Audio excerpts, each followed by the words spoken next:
So I will start with the same example as given in lead code. Let me take this first example and I will just place it here. Okay. And also I will create the individual elements for this array like this. So let's start with index 0 because here is the position that we are starting from. Okay. And from here we can see that the number given is 2 here, which means that we can take a jump of 1 from here to here, or we can take a jump of 2, which lands me to this index. Or in other words, if I just mark it, so from this index, from 0th index, we have this range of jumps possible, right? So from this 0th index, I mean, we have got like 3 or 1. I mean, we can jump to index 1 or index 2. And this is the possible jumps from this 0th index. So as we can see that these are the, like I've marked like 2 different colors here. So which means that if I am at index 0, this is my range. I mean, starting this our base case where we can only have like this level possible.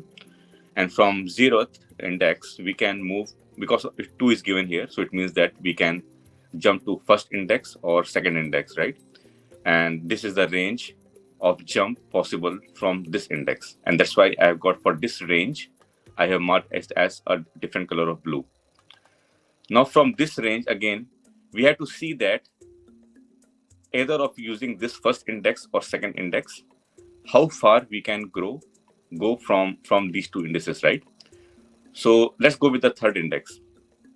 And just to reiterate that, for example, if suppose here it was given like say 3, for example, if the 0 was 3, it means that our range, the farthest jump from this 0th index would be 1, 2, and 3, right? If the number was given as 3 here. So here for 2, it is only 1 and second index.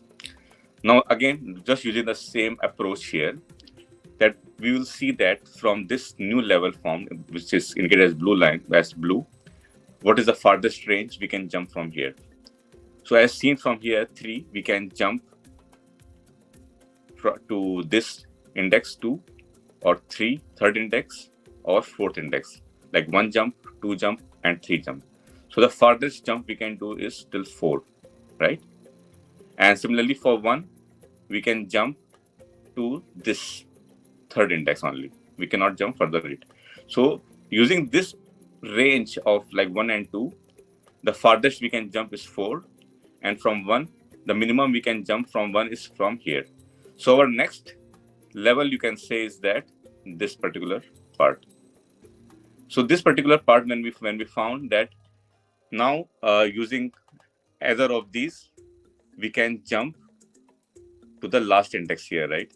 Because if we are at this index, we can jump at 4. So using this range approach, right? Using this range approach, we can see that it's possible to cover it into 2 jumps from starting index. Because here, once we jump, this is the range that we can jump from here to here. This requires me only 1 jump. And from this level to this level, this is our second jump.